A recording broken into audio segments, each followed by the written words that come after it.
nuit j'ai rêvé de vous. Un cauchemar, sans doute. Vous vous déshabillez comme le fait chaque soir votre valet. Et qu'est-ce qu'on trouvait après vous avoir épluché de toutes vos étoffes? Rien. Et comment avez-vous deviné? Mais parce que c'est vrai. Vous êtes un bon policier, Fouché. Chez moi, même en habit de cour, doublé, doré et décoré, le rien perce. Ah, j'oubliais. Si vous vous décidez à m'accompagner ce soir chez le roi, il vous faudra prêter serment. Le serment de fidélité. Oh, ce ne sera que le 8e. Vous 8, moi 12. On n'a qu'une parole, faut donc la reprendre. Surtout si on doit la redonner. Sans doute vous allez rire, Fouché. Mais cette fois, je suis sincère. Dans ma jeunesse, j'ai eu une ambition pour la France. Je l'aurais voulu exemplaire. Une France exemplaire où l'on aurait parlé paisiblement la plus belle langue du monde. Il est bien malheureux que l'empereur n'ait pas eu cette même idée de la France. Lui ne l'aimait que débordant de ses frontières naturelles. En crue, si j'ose dire. Cette France-là, batailleuse, aspirant à toute l'Europe, ne me disait rien qui vaille. Napoléon, dans ses fureurs, a tué la douceur de vivre.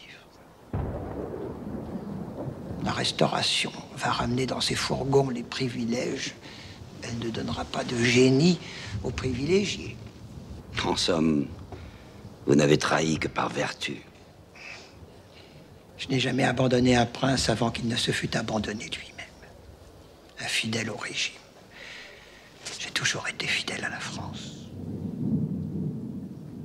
Et puis je vais vous faire un aveu, tout ça.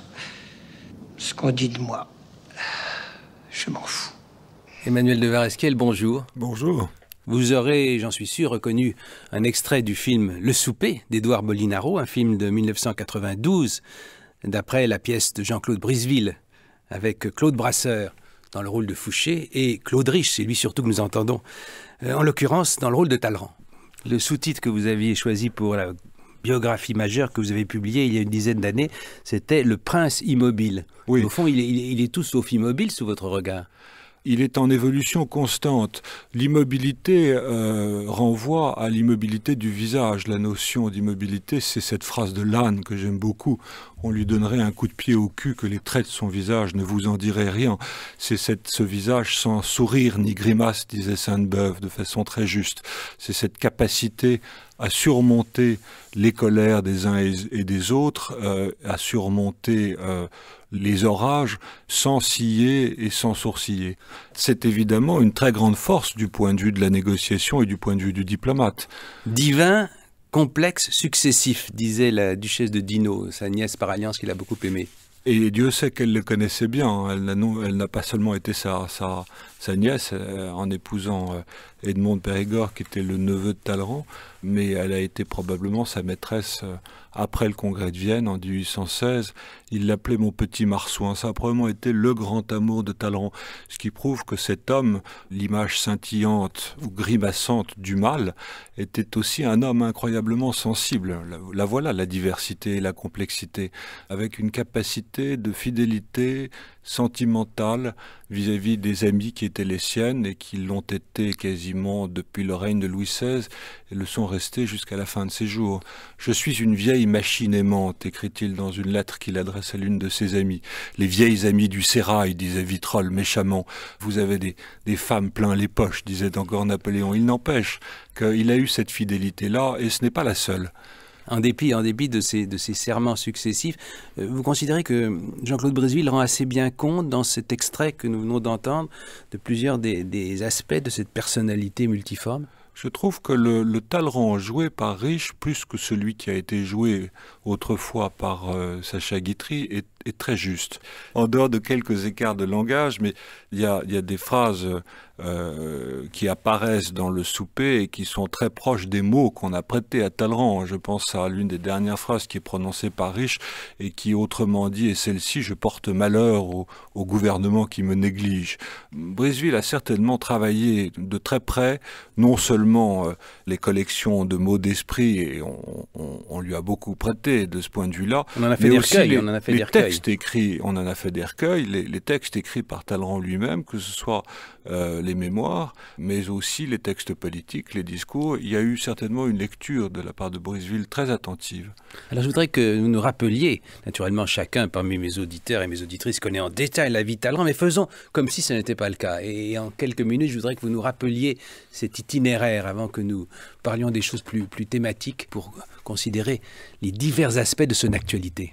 Il naît donc en plein siècle de Louis XV et c'est profondément, du point de vue des héritages culturels, de civilisation, c'est profondément un fils des Lumières. Il a été très rapidement ordonné diacre puis prêtre et il va connaître une carrière ecclésiastique dont il a dit qu'elle lui avait été imposée et qui en fait, d'où toute la recomposition de lui-même autour de sa boiterie et de son pied-beau, mais qui en réalité était une carrière qui lui était offerte sur un plateau d'argent, si j'ose dire, puisque dans son entourage familial, il y avait un personnage clé qui était un des frères de son père, qui s'appelait Alexandre Angélique de Talleyrand, et qui était coadjuteur de l'archevêque de Reims. L'archevêché de Reims lui était comme neveu, népotisme aidant, ce qui était le cas très souvent au XVIIIe siècle, lui était promis. Et donc, il y avait peu d'appelés, il y eut peu d'élus, il était le seul à être en âge d'embrasser une carrière ecclésiastique, ce qu'il a fait, évidemment, sans scrupule.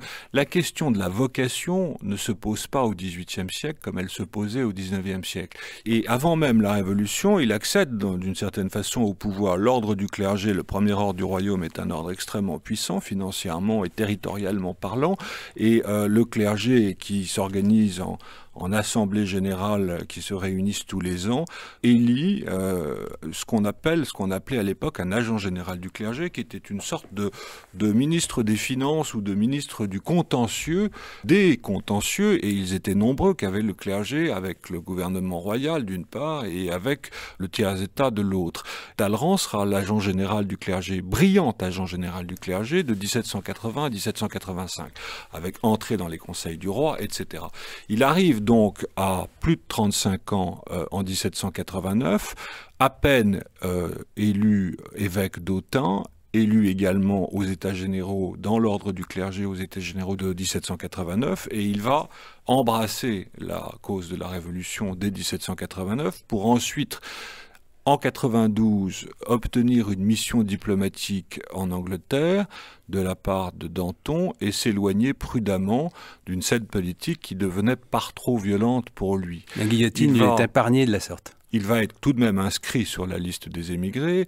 Il va voyager et faire des affaires aux États-Unis pendant 2 ans, revenir en 1797 en France, devenir successivement le ministre des Relations extérieures du Directoire, du consulat, de l'Empire jusqu'en 1807, et puis à nouveau de Louis XVIII sous la première Restauration, et encore une fois de Louis XVIII en 1815, après les 100 jours et Waterloo, sous la seconde Restauration. Il sera enfin l'ambassadeur de Louis-Philippe à Londres, et quasiment une sorte de ministre des Relations extérieures in partibus à partir de 1830 jusqu'en 1834. Il meurt en 1838. Vous voyez que c'est une carrière politique et un rapport avec le pouvoir qui est incroyablement long, surtout étant donné la moyenne d'âge des hommes de cette époque-là. Nous allons faire un arrêt sur image, si vous voulez, grâce à Sacha Guitry. Vous évoquiez le diable boiteux il y a un instant, ce film de 1948. Il imagine un dialogue entre les serviteurs de Talleyrand. Je trouve que ce dialogue met assez bien en scène la personnalité, vous allez nous le dire, la personnalité de notre homme. Vous devez vous dire qu'à dater d'aujourd'hui, vous entrez en qualité de valet de pied chez le diable. Chez le diable? Ni plus, ni moins. Diable? Mais ça n'est pas rassurant. Vous voilà prévenu. Mais qu'est-ce qu'il a donc de diabolique? Sa façon d'être et de parler. Et sa manière aussi de vivre. Et puis enfin, tout ce qu'il a fait. Qu'est-ce qu'il a fait?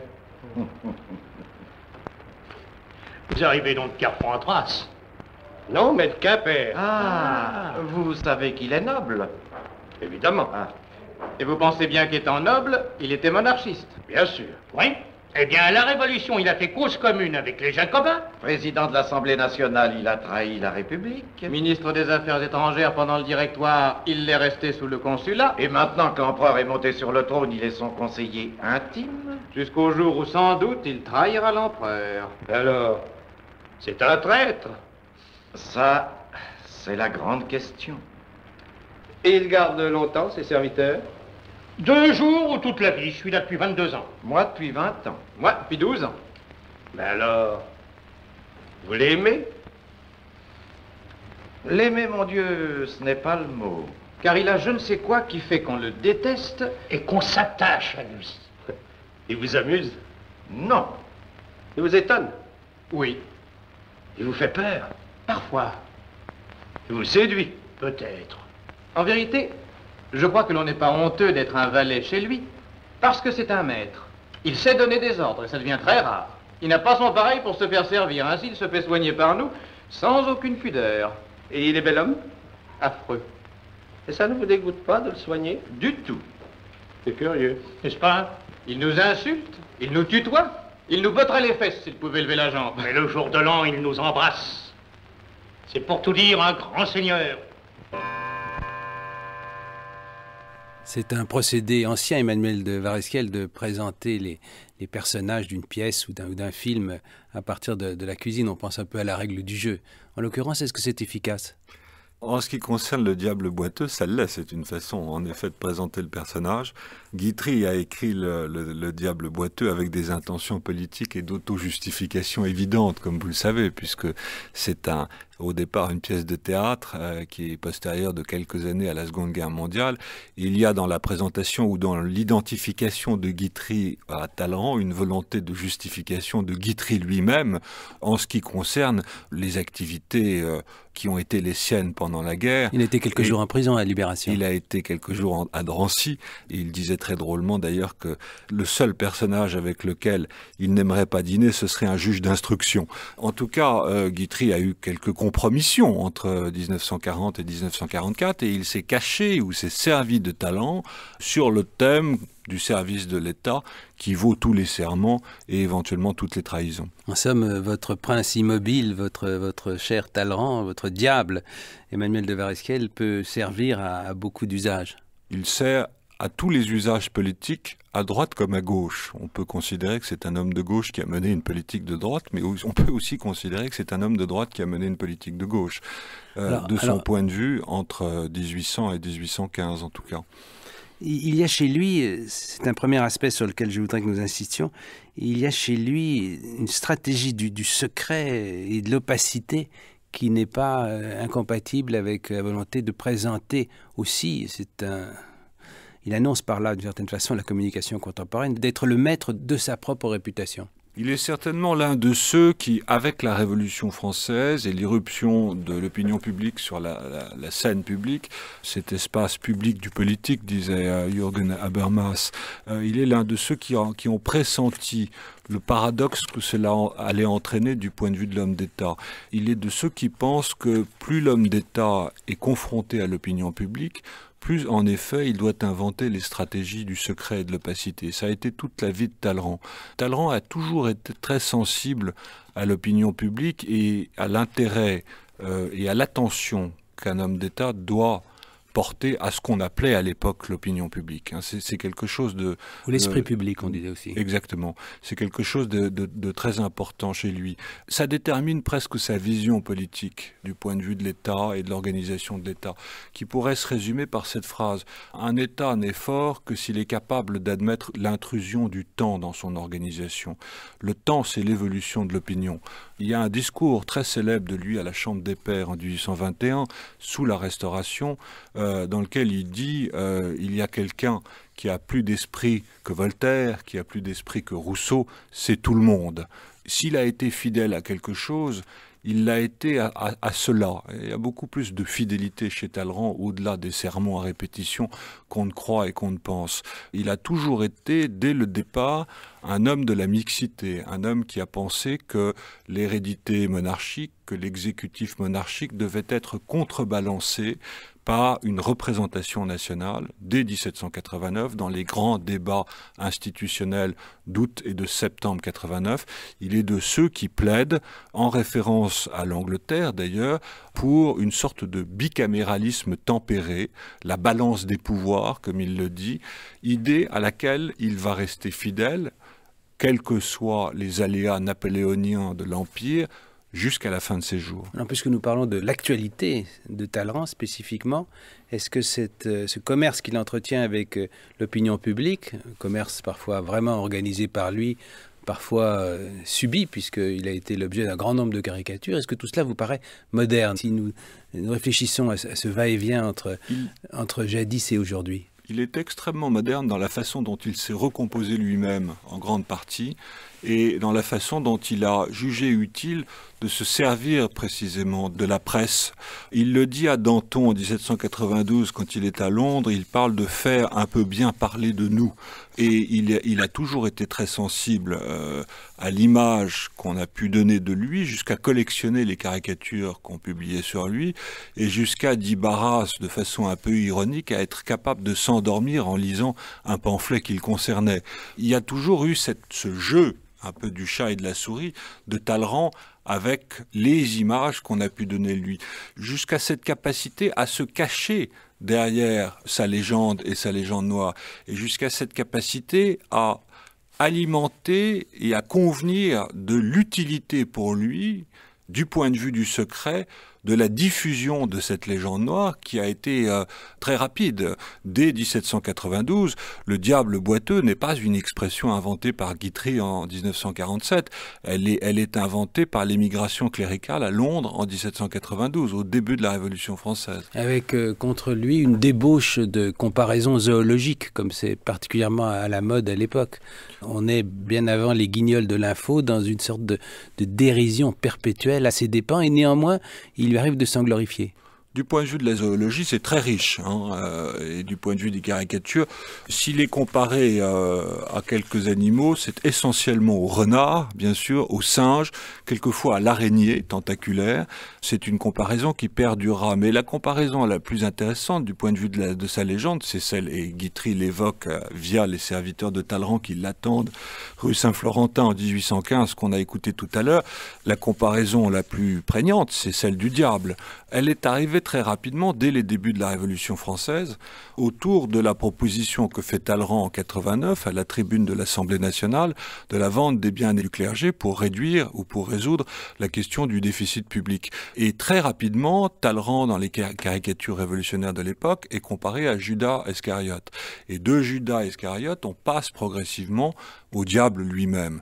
Et cette diabolisation de Talleyrand sera particulièrement prégnante via les grands caricaturistes comme Daumier, par exemple, à partir de 1830 sous la monarchie de Juillet. Alors sur ce sujet, je voudrais vous faire entendre un extrait d'une conférence de Léon Noël, vous savez, l'ambassadeur à Prague avant la guerre, qui a été un éminent diplomate, un compagnon du général de Gaulle, président du Conseil constitutionnel, et qui a fait des recherches sur Talleyrand, qui a écrit sur lui, et qui, en particulier, a prononcé une causerie le 1er juillet 1949, dont je vous propose cet extrait. Nul personnage historique ne s'est employé avec une pareille habileté, avec autant de calculs, avec autant d'applications, à créer, à orchestrer, à répandre lui-même de son vivant sa propre légende. Nul non plus n'a pris pareil plaisir à embrouiller, à confondre les voies sur lesquelles l'histoire devrait s'efforcer de le suivre dans ses multiples évolutions, pour tenter de porter un jugement définitif sur l'homme et sur son action. Dès sa jeunesse, avec un art consommé, il a posé pour ses contemporains et pour l'histoire. De très bonne heure, il s'est composé une physionomie. Dès cette époque, il ne se contentait pas de faire parler de lui par ses mots d'esprit et de soutenir continuellement l'attention. Il suggérait qu'il était au niveau des plus hauts emplois et que ses exceptionnels mérites l'y prédestinaient naturellement. Les femmes qui, selon un bien joli mot de sa nièce par alliance, Madame de Dinaud, ont tenu tant de place dans ses habitudes sociales. Les femmes, il les utilisa dès son entrée dans la vie et jusqu'à la fin de sa longue existence pour assurer sa publicité, célébrer ses dons, le proclamer indispensable, entretenir autour de lui une sorte de culte admiratif, respectueux et passionné. Emmanuel de Varesquiel, vous retrouvez dans cette analyse de Léon Noël le talent que vous décrivez dans vos ouvrages? Avec quelques nuances et peut-être une complexité et des paradoxes un peu plus soutenus. Quelque chose qui me paraît très important, s'agissant de la modernité du personnage, c'est la compréhension qu'a eu Talleyrand à l'égard d'une révolution qui est celle du pouvoir des mots. Il a compris que la révolution, c'était le pouvoir de la parole, et qui tenait la tribune tenait le pouvoir. Au cours de cette lutte de clans qui a été l'histoire de toute la Révolution à partir de 1789. Et il dit de façon très amusante d'ailleurs en 1814, lorsqu'il prépare ce qui sera un coup d'État et qui contribuera au renversement de Napoléon, en convoquant le Sénat pour décréter en avril 1814 la déchéance de l'Empire, il dit « Faites venir les vieux révolutionnaires, les Garat, les Lambrecht et autres, ils sauront brandir les mots de liberté et d'égalité qui nous permettront d'agir. » L'émergence du logos démocratique, au fond, parce que les acteurs de la Révolution de 89, ils ont formé largement leur éloquence, soit dans l'Église, l'éloquence religieuse, soit évidemment au barreau, ou Bien éventuellement sûr. à l'université. En Bien tout cas sûr. dans l'enseignement. Alors, Eh bien, cela, il s'en saisit, et par là, comme vous le dites, il paraît moderne, non? Oui, cette modernité, c'est cette intelligence, cette compréhension de ce pouvoir des mots, derrière lequel, encore une fois, on peut éventuellement se cacher. Il y a ce jeu politique sur les mots et derrière les mots qui a été celui de Talleyrand depuis le début de sa carrière jusqu'à la fin. Et à la fin de sa vie, il prononce un discours à l'Institut en hommage à l'un de ses collaborateurs qui était Reinhardt. Il y a là, à travers les mots, la patte de l'artiste qui veut un peu trop réussir son tableau. Il fait l'éloge, par exemple, de l'honnêteté en diplomatie. Et on sait que derrière cet éloge et derrière ce discours et ce formalisme du discours, il y a évidemment du point de vue de la méthode et du point de vue de l'action diplomatique de Talleyrand, bien autre chose que cela. Venons-en justement à Talleyrand diplomate, parce que aujourd'hui, il semble que l'attention qu'on lui porte, notamment chez un certain nombre de responsables de nos diplomaties contemporaines, Oui. Villepin, Hubert Védrine et d'autres, elle est faite d'abord de curiosité adressée à la manière dont il a conçu l'équilibre des nations, le concert des nations. La vision diplomatique de Talleyrand pourrait se résumer en cela. Un État n'est grand que lorsqu'il est capable de ne pas humilier son adversaire alors même qu'il est en position de force dans une négociation. Ça a été un axiome qu'a respecté Talleyrand pendant toute sa carrière. Et puis il y a aussi cette idée, derrière ce discours de la méthode, de l'équilibre de la négociation, une vision qui est celle de l'équilibre des nations et de l'équilibre européen des grandes puissances. Équilibre territorial, équilibre continental, mais équilibre maritime aussi. Derrière cette notion très modérée de l'équilibre, il y a une lutte sans merci, par exemple, qui a été menée par Talleyrand, comme ministre des Relations extérieures de la France, contre l'Angleterre, du point de vue de la domination des mers, notamment en Méditerranée, et qui a été l'un des grands combats diplomatique et économique de Talleyrand depuis la Révolution jusqu'à la monarchie de Juillet. Il est un peu paradoxal, en somme, qu'il ait fondé une paix durable, qu'il ait contribué avec Metternich et d'autres à fonder une paix durable au Congrès de Vienne, alors qu'il se fondait sur des principes anciens et que le XIXe siècle a été le triomphe apparent des nationalités. Tout le principe diplomatique de Talleyrand est de faire du neuf avec de l'ancien et de renouveler à partir d'une vision et d'une connaissance très précise de ce qu'ont été les relations diplomatiques en Europe au XVIIIe siècle et les grands traités, les grands congrès comme le congrès de Westphalie au XVIIe siècle. Ça, c'est très juste. Et puis, il y a à Vienne en 1815 de la part de Talleyrand une vision, il a été presque un visionnaire de ce point de vue-là, une vision qui est celle du risque d'un antagonisme trop violent entre les grandes puissances européennes et particulièrement la puissance autrichienne d'un côté et la puissance prussienne de l'autre. Et l'une des constantes du point de vue diplomatique, chez Talleyrand, l'une de ces constantes, ça a été l'organisation de ce qu'on pourrait appeler des corps intermédiaires, c'est-à-dire des ensembles de petites principautés liées par un lien économique qui viendraient se glisser comme un coin entre les antagonismes, entre les grandes puissances. C'est pour cela qu'il a été l'un des pères fondateurs de ce qu'on a appelé la Confédération du Rhin, puis la Confédération germanique, et qu'il a constamment veillé à éviter une coexistence de frontières entre la Prusse, l'Autriche et la Russie. Et dans un certain sens, c'est cette justesse de vision qui a permis à l'Europe de rester en paix au moins jusqu'en 1870. Je suis persuadé personnellement que sans Sadova, 66, il n'y aurait pas eu Sedan, 70.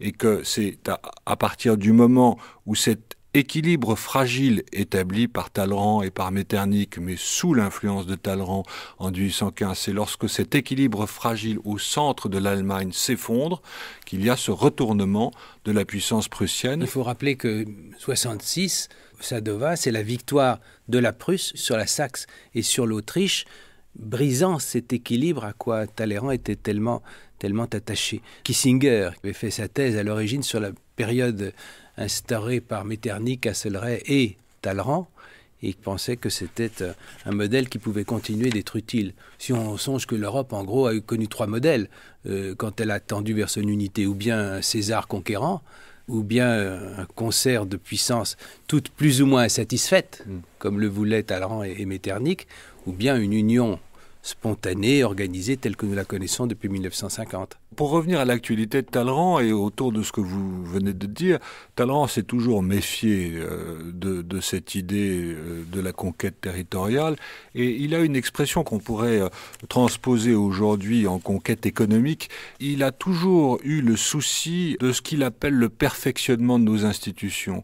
Il l'écrit à Danton de Londres en 1792 et il dit « Notre jeune République aurait bien plus intérêt à perfectionner ses institutions plutôt que de songer à conquérir des territoires nouveaux au nom du droit des peuples à disposer d'eux-mêmes. » Et ça, c'est, je dirais, une analyse d'une situation qui est celle des débuts de la Révolution, qu'on pourrait transposer aujourd'hui, non plus du point de vue de la guerre territoriale, mais de la guerre économique. Alors pour rester un instant au moment du congrès de Vienne, c'est-à-dire 1814-1815, congrès qui est suspendu un moment par l'épisode de Napoléon revenant de l'île d'Elbe pour les 100 jours, mais qui reprend ensuite.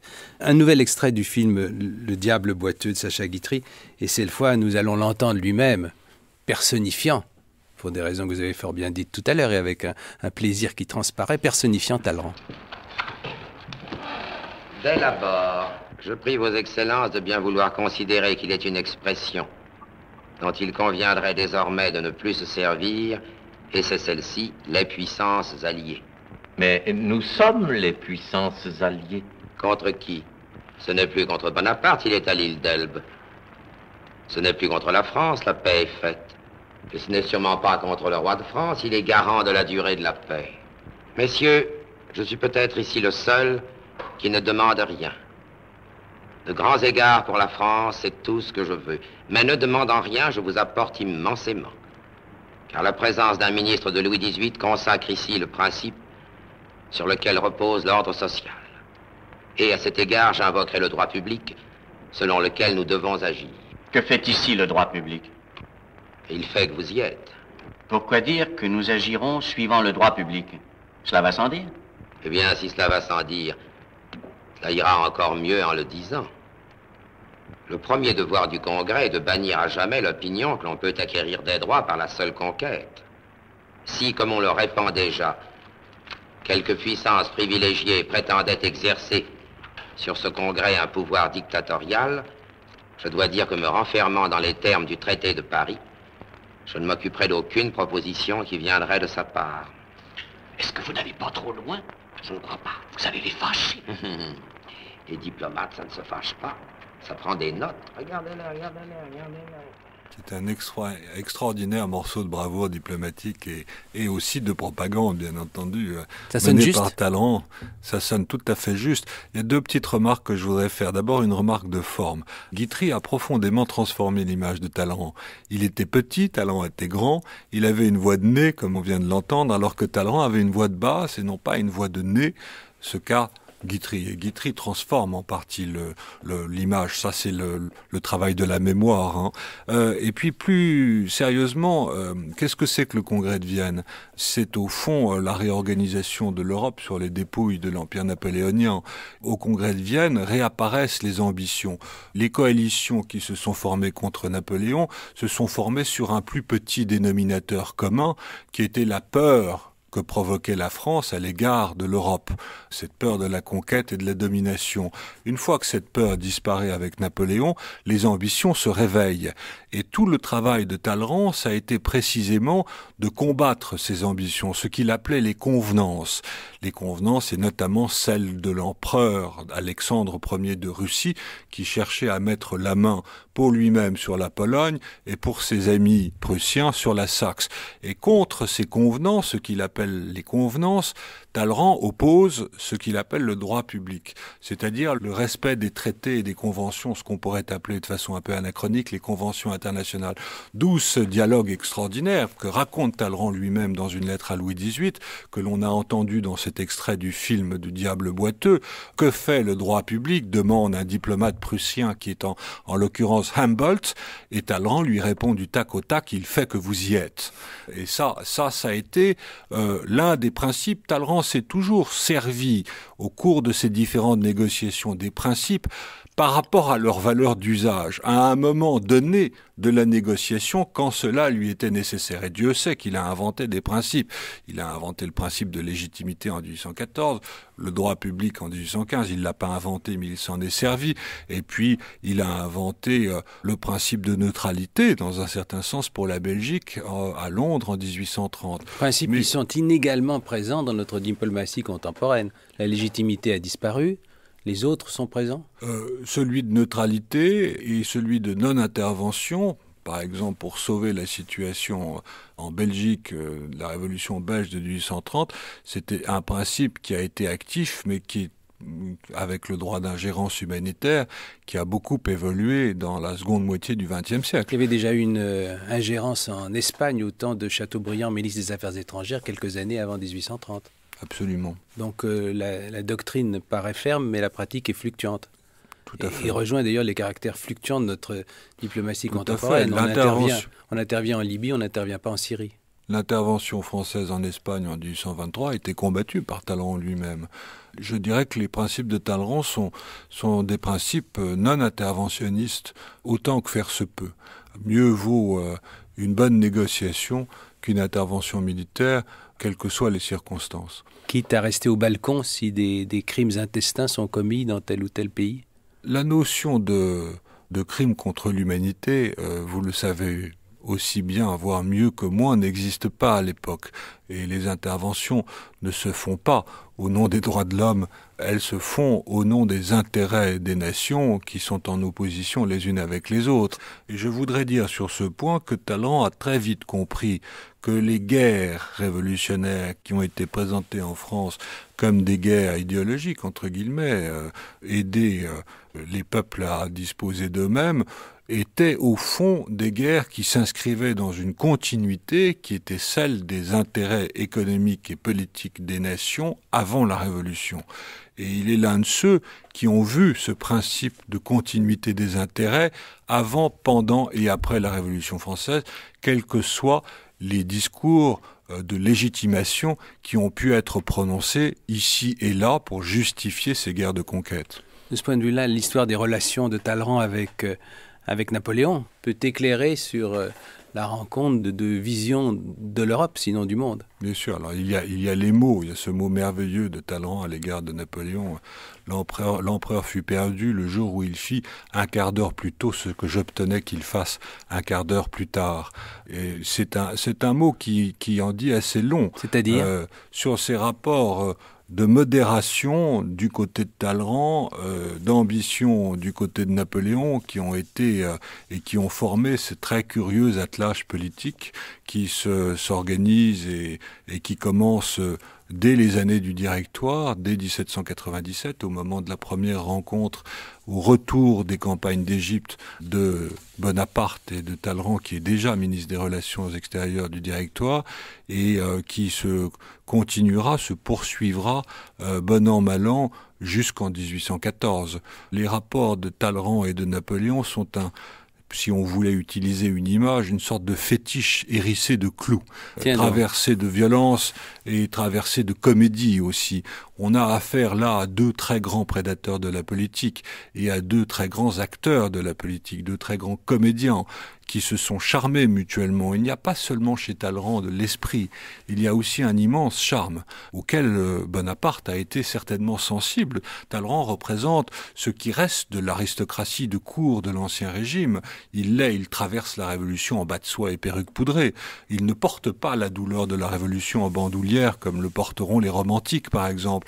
Et cette capacité à la distance, cette capacité, je dirais, à l'immobilité, ont fasciné Bonaparte. Bonaparte, par exemple, et c'est rapporté par Madame de La Tour-du-Pin dans ses mémoires, est très étonné de voir qu'au moment de la conclusion de la paix d'Amiens avec les Anglais, qui était quand même une très grande victoire diplomatique de Bonaparte en 1802, Talleyrand, qui connaît la nouvelle et qui passe quelque temps dans le cabinet du premier consul aux Tuileries, ne la délivrera qu'au bout d'une heure, et de façon parfaitement neutre, sans enthousiasme. Bonaparte avait été frappé par ce sang-froid extraordinaire de son ministre à cette occasion-là, et il y en a eu beaucoup d'autres. Dans le concret de la pratique d'une diplomatie, que diriez-vous de l'actualité de Talleyrand? Il y a des côtés très désuets, dans le côté le Congrès s'amuse, on danse, des relations qui sont selon des formes qui nous apparaissent très, très désuètes. Et pourtant, vous êtes frappé par une certaine modernité, un certain art de la diplomatie dont Talleyrand a pratiqué l'évidence et dont il a théorisé parfois dans ses écrits la pertinence. Le mot est de Ligne. Le Congrès ne marche pas, il danse. Mais le prince de Ligne. Du prince de Ligne, Charles-Joseph de Ligne, qui est d'ailleurs mort au milieu du Congrès en décembre 1814. Quel rêve pour un danseur et pour un diplomate. Oui, en effet. Il avait 80 ans, quelque chose comme ça. En grande pompe et en feld-maréchal de l'Autriche. Pour répondre plus sérieusement à votre question, il faut faire la part de l'évolution des usages.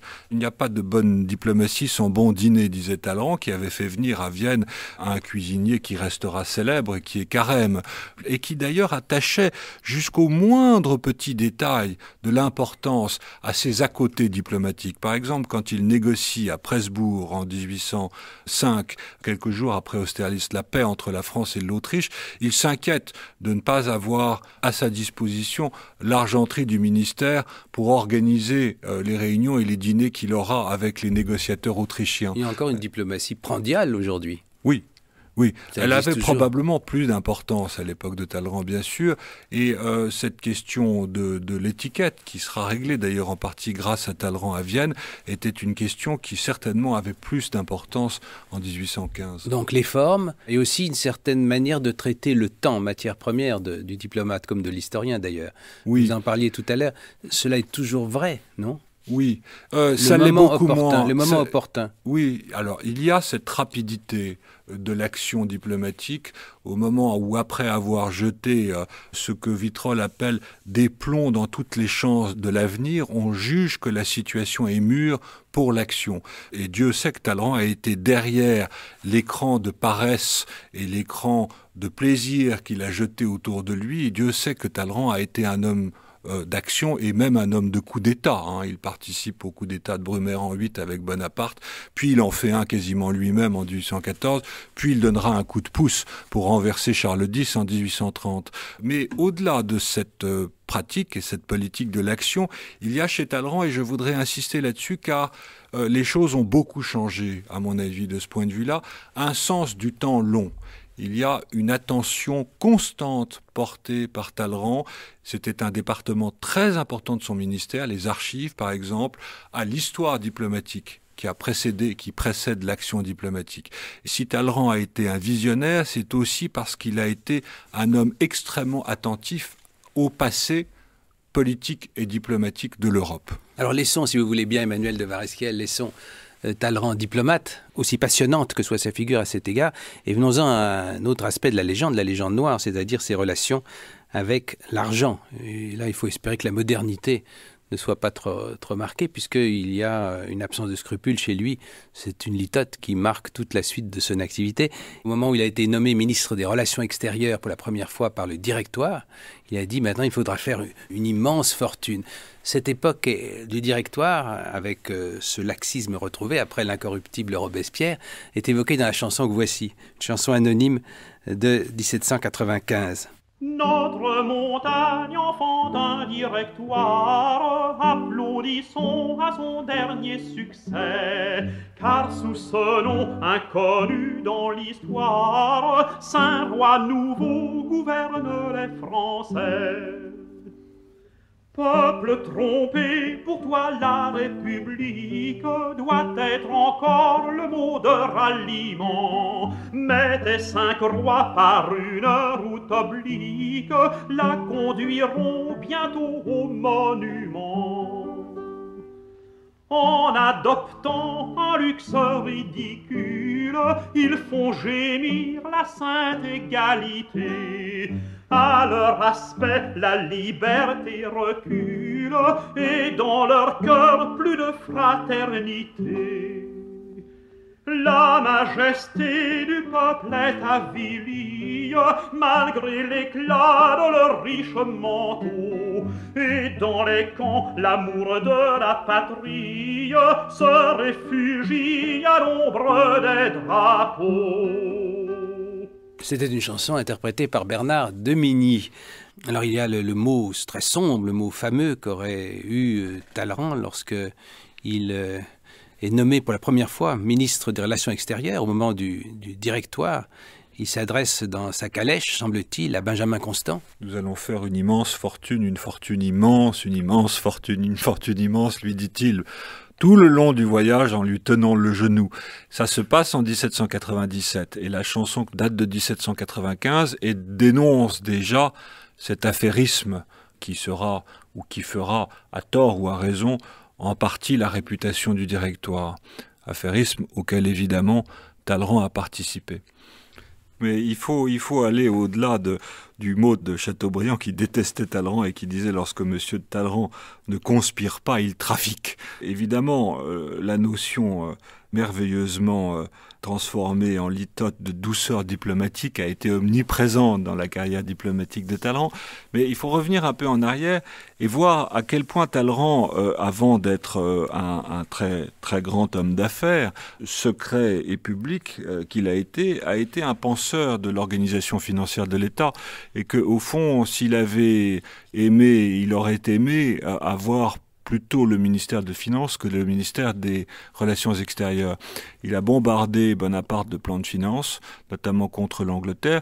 Il pensait que la meilleure solution à adopter n'était pas l'asphyxie commerciale, mais l'asphyxie du crédit de la Banque d'Angleterre, et notamment en menant une action sur les réserves en or de la Banque d'Angleterre. Je viens de trouver un plan de finances de Talleyrand autour de cette question qui a ressurgi d'un fonds d'archives inédit jusqu'à aujourd'hui. Il faut dire qu'il avait été lui-même pendant 3 ou 4 ans un promoteur immobilier, un acteur économique très efficace aux États-Unis, très apprécié par les hommes d'affaires là-bas. Bering disait « J'ai une haute opinion de ses capacités, mais je doute de son honnêteté ». Il a été, au-delà des affaires qu'il a fait aux États-Unis, il a été un prospecteur de terrain et un spéculateur sur les terrains à viabiliser dans le nord-est, dans le Maine, ce qui deviendra l'État du Maine aux États-Unis, mais il a été avant même la Révolution une sorte de capitaine d'industrie, en participant aux entreprises industrielles les plus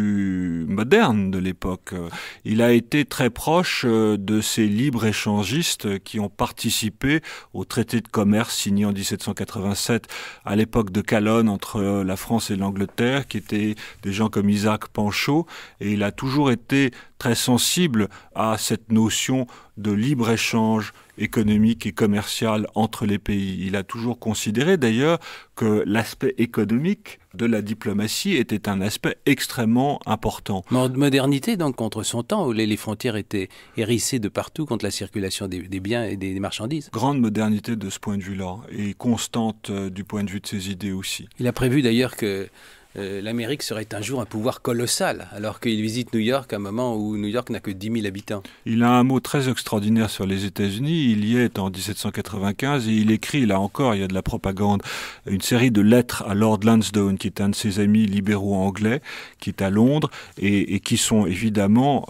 censées circuler, ces lettres. Elles sont censées faire la réputation de Talleyrand, homme d'affaires et observateur des États-Unis en 1795. Et il prononce ce mot qui est tout à fait étonnant. Il dit les États-Unis, c'est en 1795, n'oublions pas, une phrase qui est valable pour les États-Unis quasiment jusqu'à aujourd'hui. Peut-être moins maintenant avec la montée en puissance de la Chine, mais il dit ceci: les États-Unis n'ont pas de passé, ils ont à peine un présent et ils nous menaceront toujours de leur futur. C'est un mot formidable. Et il y a quelque chose d'autre du point de vue de la vision de Talleyrand s'agissant des États-Unis que je trouve très pertinent. Les États-Unis sont à l'époque en paix avec la France et en guerre avec l'Angleterre, qui est l'ancienne puissance coloniale. Et il dit: le partenaire privilégié des États-Unis en Europe, ça ne sera pas la France, ça sera toujours l'Angleterre, et il le prouve pour des raisons de système juridique, de langue et de religion.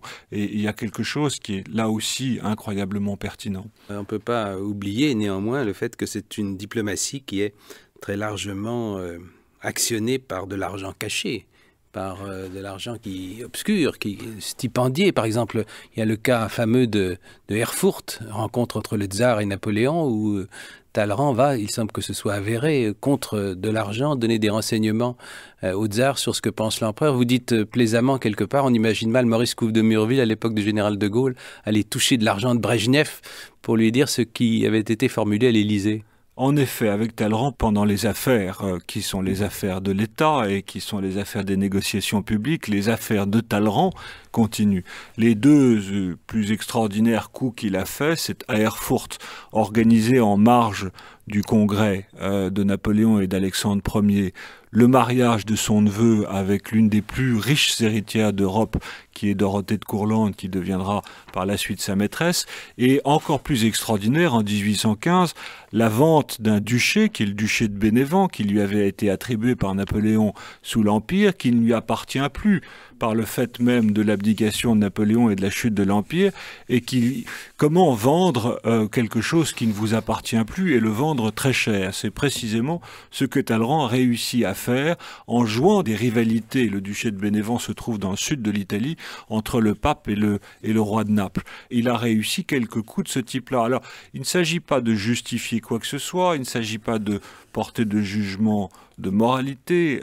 Après tout, l'historien n'est pas là pour faire de la morale, disait François Furet, et je m'inscris tout à fait dans cette opinion-là. Il n'est pas le seul à l'avoir dit, mais on peut néanmoins comparer avec aujourd'hui. Comparer et expliquer, c'est-à-dire qu'à la différence de ce qui se passe aujourd'hui, les traditions de négociation de l'époque de Talleyrand s'inscrivaient dans un contexte qui est celui de l'indistinction de l'argent public et de l'argent privé, qui a été toute l'histoire de l'Ancien Régime. C'était un usage qui était admis d'ailleurs par l'ensemble du monde diplomatique et du monde politique. Bonaparte le premier fait des affaires en Italie en 1796. Et on sait à quel point les munitionnaires des armées avaient une importance considérable à l'époque des armées napoléoniennes sous l'Empire. Je voudrais que nous terminions notre conversation, Emmanuel de Varesquiel, assez logiquement par le récit de la mort de Talleyrand, parce que ce n'est pas, si je puis dire, rien n'était ordinaire chez lui, ce n'est pas une mort ordinaire, elle parle aussi pour ce qu'il a été. Il meurt, comme c'était le cas encore souvent à l'époque, quasiment en public, dans des conditions dramatiques, marquées par un effort de l'Église catholique pour récupérer, dirait-on, l'âme en perdition du diable boiteux. Oui, l'Église ne plaisantait pas avec l'apostasie et avec les reniements, et Talleyrand avait beaucoup à se faire pardonner de ce point de vue-là. Il a été d'abord un très bon élève du clergé, comme agent général, comme on l'a dit tout à l'heure. Puis ensuite, il est celui qui est à l'initiative de la vente des biens du clergé, puis qu'il prête serment à la Constitution civile du clergé en 91.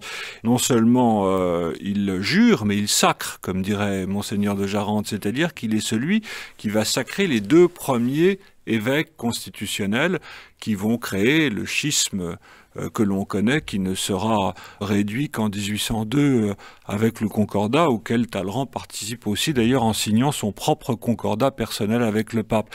Mais l'Église et Rome ont toujours considéré qu'il restait sous le coup des sacrements de l'Église qu'il a reçus comme prêtre et comme évêque. Et malgré ces sacrements, non seulement Talleyrand revient à la vie civile, mais il se marie, et il ne se marie pas avec n'importe qui, il se marie avec une pétroleuse d'enfer qui s'appelait Catherine Grand, et qui était elle-même divorcée d'un protestant, ce qui faisait un peu beaucoup pour l'Église. À la fin de sa vie, via l'archevêque de Paris, on lui a demandé une rétractation. Et toute la négociation de Talleyrand dans les dernières semaines de son existence, alors qu'il était dans des souffrances absolument incroyables, a été de transformer cette rétractation en justification. Et pour cela, il s'est servi de son Pied-Bot. Et il a fait de son Pied-Bot cette légende de l'accident qui l'aurait conduit contre sa volonté à devenir prêtre. Et dans cette lettre de justification qu'il envoie au pape, quelques jours avant sa mort, et qu'il signe la veille de sa mort, de sa grande signature diplomatique, comme il le dit, il y a cette phrase « Toute ma vie a été conduite vers une carrière pour laquelle je n'étais pas fait ». Et il se recompose de façon extraordinaire. Sa mort est une mort de stoïcien, c'est une mort publique, c'est une mort d'homme de cour, une mort d'étiquette. Il y a la veille de sa mort aussi cette visite de Louis-Philippe. Plus personne ne pouvait comprendre ce que signifiait la visite d'un roi à un particulier au moment de la mort de ce particulier. « Sire, c'est un grand honneur que votre majesté fait à ma maison. » La notion de maison est à prendre avec un M majuscule. C'est pas la domus, c'est pas la maison qu'il habite, c'est la maison de Talleyrand. C'est la généalogie de la famille de Talleyrand. Ce sont les commensaux de Talleyrand. C'est ça. Et c'est un usage qui n'existe plus. Et lorsque Louis-Philippe vient lui rendre visite, il trouve le moyen, alors qu'il est alité et qu'on arrive à le soulever à l'aide de cordes et de poulies, il trouve le moyen de surmonter sa douleur jusqu'à se lever pour recevoir le souverain et pour recevoir Louis-Philippe. Il y a là une mort extraordinaire qui signifie quelque chose qui relève d'un trait de caractère qui est le caractère précisément, dont on parle peu à propos de Talleyrand et qui est probablement un des éléments fondamentaux de sa psychologie. Parce qu'il y a en même temps ce caractère dramatique, cette puissance du caractère et l'opinion qui dénigre Talleyrand, qui s'en moque. On a probablement forgé ce mot de Talleyrand disant au roi « Je souffre comme un damné », Louis-Philippe étant supposé avoir simplement murmuré « Déjà ». Et rien ne vaut mieux, me semble-t-il, Emmanuel de Varesquiel, pour terminer cette conversation en montrant ce qu'a pu être le regard d'un romantique, d'un grand romantique sur un homme des Lumières. C'est cela, le dialogue qui s'instaure. Voilà comment Victor Hugo, dans Chose vue, en 1838, évoque la disparition du diable boiteux. C'est Bernard Brieux qui lit cet extrait en 1996. Il avait successivement attiré et pris héros, penseurs, grands hommes, conquérants, rois, princes, empereurs, Bonaparte, Sieyès, Madame de Staël, Chateaubriand, Benjamin Constant, qui bourdonnent dans l'histoire de ces 40 dernières années. Tout cet étincelant essaim, fasciné par l'œil profond de cet homme, avait successivement passé sous cette porte sombre qui porte écrit sur son architrave « Hôtel Talleyrand ». Eh bien, avant-hier, 17 mai 1838, cet homme est mort. Des médecins sont venus et ont embaumé le cadavre. Pour cela, à la manière des Égyptiens, ils ont retiré les entrailles du ventre et le cerveau du crâne.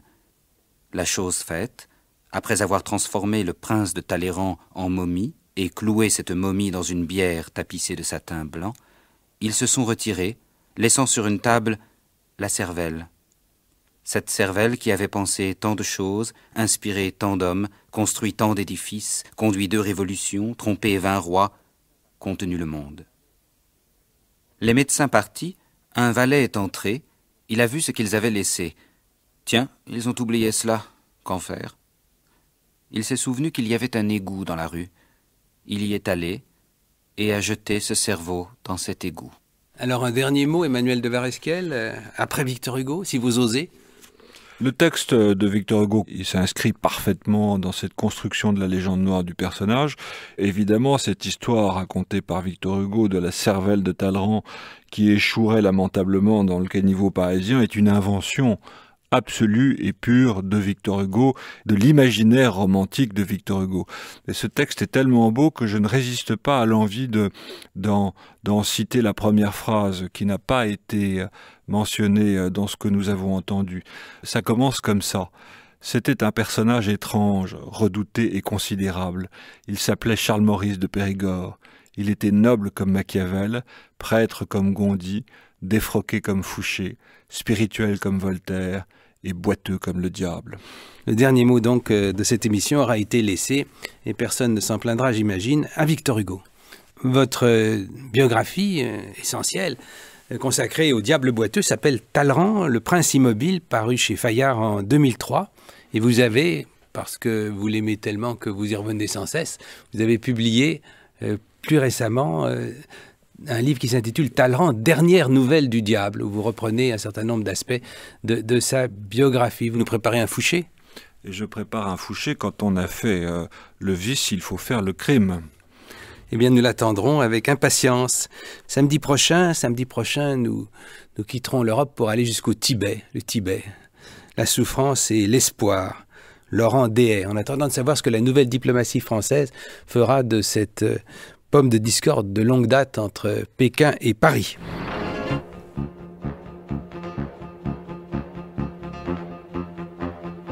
C'était Concordance des temps, une émission de Jean-Noël Jeannet, préparée par Jeanne Guéroux et Nathalie Lempereur, réalisée par Patrick Molinier, avec Tahar Boukifa à la prise de son, Jacotte Degrange à la discothèque et Catherine Louis pour les archives INA.